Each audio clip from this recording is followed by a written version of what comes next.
My self Sneha. तो आज हम बात करने वाले हैं कोऑर्डिनेशन। कोऑर्डिनेशन किस किस में होना चाहिए, कैसे कैसे होना चाहिए एंड किसके साथ होना चाहिए।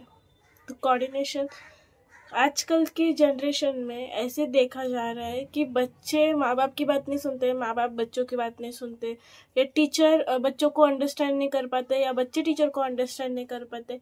इसको बोलते हैं डिसकोऑर्डिनेशन। इसका मतलब है कि आपका कोऑर्डिनेशन जो है वो बराबर नहीं है। अगर आप पेरेंट्स हैं तो आपको आपके बच्चों के साथ कैसे डील करना है ये आपको पता होना चाहिए, ना कि उनके साथ चिल्ला के बात करेंगे ना तो उसका कोऑर्डिनेशन एंड आपका कोऑर्डिनेशन और भी ज़्यादा खराब हो जाएगा। तो अगर आपको ऐसे लगता है कि हमारे बच्चों के बीच में कोऑर्डिनेशन एक प्रॉपरली बैठना चाहिए, बातें प्रॉपरली होनी चाहिए, अंडरस्टैंडिंग होनी चाहिए बीच में, स्टूडेंट्स को लगता है, टीचर्स को लगता है कि टीचर एंड स्टूडेंट का कोऑर्डिनेशन अच्छे से होना चाहिए, ना बच्चे टीचर से फियर नहीं होने चाहिए, बच्चों को पेरेंट्स को समझना चाहिए, पेरेंट्स ने बच्चों को समझना चाहिए।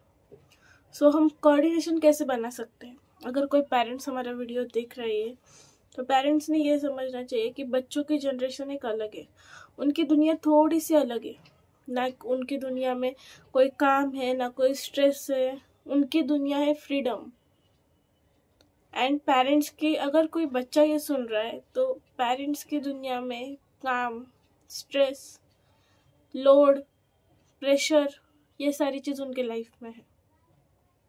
अब बच्चों को ऐसे लगता है कि हमारे ऊपर बहुत ज़्यादा प्रेशर है, बहुत स्टडी करना है, लेकिन रियलिटी में ऐसा कुछ नहीं है। प्रेशर नहीं है, स्टडी का बिल्कुल प्रेशर नहीं है। एंड पेरेंट्स को ऐसा लगता है कि नहीं, मतलब हमें प्रेशराइज हो रहा है, लेकिन रियलिटी है कि पेरेंट्स को प्रेशराइज किया जाता है उनके काम पर से, उनके अदर लाइफ में, उनके डे टू डे लाइफ में। कभी उनके बॉस के साथ उनका नहीं बनता है, कभी उनको कुछ इशू हो जाता है, कभी ट्रेन में किसी के साथ झगड़ा, या फिर कुछ ऐसी चीज़ें हो जाती है जिससे पेरेंट्स स्ट्रेस में रहते हैं एंड वो घर पे आके बच्चों के ऊपर स्ट्रेस निकालते हैं। एंड जब वो बच्चों के ऊपर स्ट्रेस निकालते हैं तो बच्चों को ऐसे लगता है कि हमारे सबसे बड़े दुश्मन हमारे मम्मी पापा है। एंड बच्चे ये नहीं समझते कि हमारे जो पेरेंट्स हैं वो इतना थक के आए हैं घर पे, तो हमें उनको स्ट्रेस फ्री करना चाहिए, उनके साथ बैठ के बातें करनी चाहिए, दिन भर क्या हुआ वो बताना चाहिए, उन्होंने उनको बताना चाहिए, बच्चों ने पेरेंट्स को बताना चाहिए, पेरेंट्स ने बच्चों को बताना चाहिए। तो वो होता ही नहीं है, इससे हमारा कोऑर्डिनेशन खराब होता है। पेरेंट्स और स्टूडेंट्स का कोऑर्डिनेशन ये खराब होता है। अगर स्कूल में पेरेंट्स मीटिंग है तो हाँ, पेरेंट्स जाएंगे स्कूल में, मीटिंग अटेंड करेंगे, आपके बच्चे के बारे में कोई कंप्लेंट रहेगा वो आपको बता देंगे कि आपके बच्चे के बारे में ये है, ऐसे ऐसे चीज़ें हैं। तो आप क्या करते हो उस टाइम पे आपको बोलना है कि टीचर आप हो। आपका ये फर्ज है कि हमारा बच्चा अगर ये चीज़ें कर रहा है तो आपको उसको कैसे पीछे लेके आना है। हमने स्कूल में डाला है बच्चों को। कोऑर्डिनेशन इस चीज़ से बनता है, क्योंकि अगर आप घर पे जाओगे नहीं, आपने सिर्फ टीचर की बात सुनी एंड घर पे जाके बच्चों के ऊपर चिल्लाना ये सब स्टार्ट कर, आपको अंडरस्टैंड करना पड़ेगा कि बच्चे ने कहाँ गलती की है एंड उसको वहाँ पे आपको प्यार से समझाना पड़ेगा, ना कि डांट के। क्योंकि बच्चों की मेंटेलिटी एक वेरी सॉफ्ट मेंटेलिटी होती है उनकी। उनको अगर कोई भी डांट देना तो उनको ऐसे लगता है कि ये मेरा दुश्मन ही है, मतलब मैं इसको बात ही नहीं करूँगा, इसके साथ ये नहीं करूँगा, वो नहीं करूँगा। और बच्चों को मेजर प्रॉब्लम हो रहा है, अगर उनके हाथ से मोबाइल 1 मिनट के लिए भी छीन लिया जाए तो उनको आता है गुस्सा। इससे वजह से भी पेरेंट्स का और स्टूडेंट्स का कोऑर्डिनेशन एकदम खराब हो चुका है। ऐसे नहीं होना चाहिए। बच्चों को आपने फ़ोन ही क्यों दिया? आप खुद को पूछो, आपने बच्चों को फ़ोन ही क्यों दिया? बच्चे आपके साथ बैठ के बातें नहीं कर रहे हैं, आपको टाइम नहीं दे रहे। एंड रियलिटी में पेरेंट्स भी बच्चों को टाइम नहीं देते, वो अपने काम में बिजी, बच्चे अपना कुछ अलग करने में बिजी, ये यहाँ पे बिजी, वहाँ पे बिजी। ऐसे नहीं होना चाहिए। अपने लिए खुद टाइम निकालो। बच्चों अपने पेरेंट्स को समझ के लो कि उनमें भी, वो भी थक के आते हैं, वो भी थकार के आते हैं। उनको हमें क्या पूछना चाहिए, क्या नहीं पूछना चाहिए, क्योंकि हमारे से ज़्यादा उनकी स्ट्रेस लाइफ है। पेरेंट्स समझो कि बच्चे भी थकते हैं, स्कूल जाते हैं, उनका मेंटली फिजिकली उनकी भी बॉडी थकती है, लेकिन वो एनर्जेटिक रहते हैं। उनके साथ बातें कीजिए, उनको समझाइए, उनको समझ के लीजिए।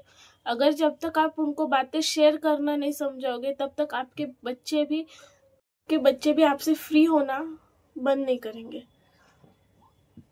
आपको क्या करना है, आपके बच्चों को थोड़ा सा क्लोज करना है।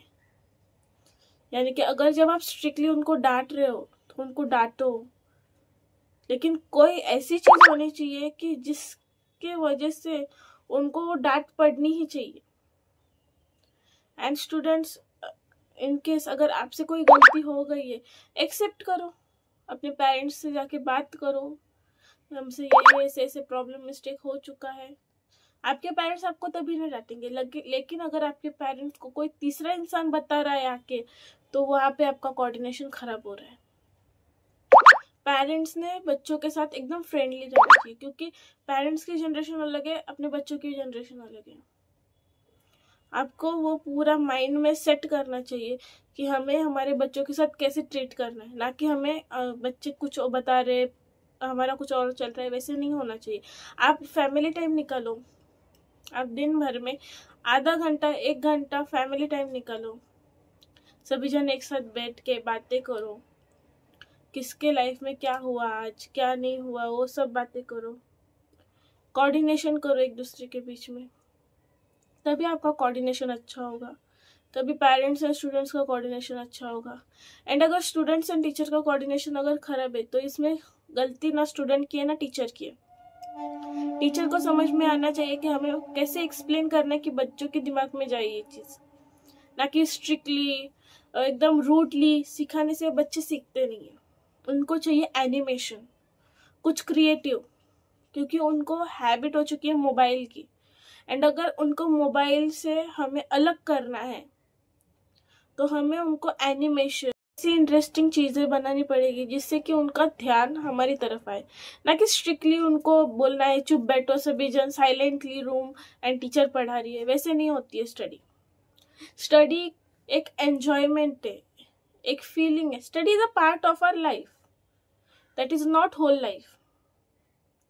Study is a part of life, हमें करना है, हमारा पार्ट है, वो करना है, इम्पोर्टेंट है, लेकिन वो हमारा पूरा लाइफ ही नहीं है कि वो स्टडी नहीं हुआ तो हम जिंदगी में कुछ नहीं कर सकते। ऐसी कोई बात नहीं है। अगर आपको कुछ प्रॉब्लम हो रहा है तो आप आपके टीचर से डिस्कस करो। टीचर को इतना फ्री होना चाहिए कि आपके अगर बच्चे को कुछ डाउट है तो वो आके पूछे, ना कि इतना रूड होना चाहिए कि बच्चे पूछने से पहले ही डरे। बच्चों को ये अंडरस्टैंड करके लेना पड़ेगा कि टीचर जो एक्सप्लेन कर रही है, अगर आपको नहीं समझ में आ रहा है तो आपको 5 टाइम्स 6 टाइम्स 7 टाइम्स 100 टाइम्स आपको पूछना है, क्योंकि उससे आपको नहीं आने वाला। क्योंकि पेरेंट्स टीचर मीटिंग में क्या होता है, बच्चे पूछते नहीं है, फिर टीचर्स क्या बोलते हैं कि हमने तो समझाया था लेकिन इसको समझ में नहीं आया। ऐसे कुछ बातें होती है एंड इसकी वजह से पेरेंट्स एंड बच्चों का कोऑर्डिनेशन खराब होता है। पेरेंट्स गुस्सा करते हैं, बच्चे गुस्सा करते हैं। तो इसलिए आपको अगर कोई और अलग टिप्स चाहिए रहेगी, ट्रिक्स चाहिए रहेगी, या फिर कुछ और चाहिए और टॉपिक के बारे में बात करनी है, तो let me know in the comment section. This was my time. Thank you.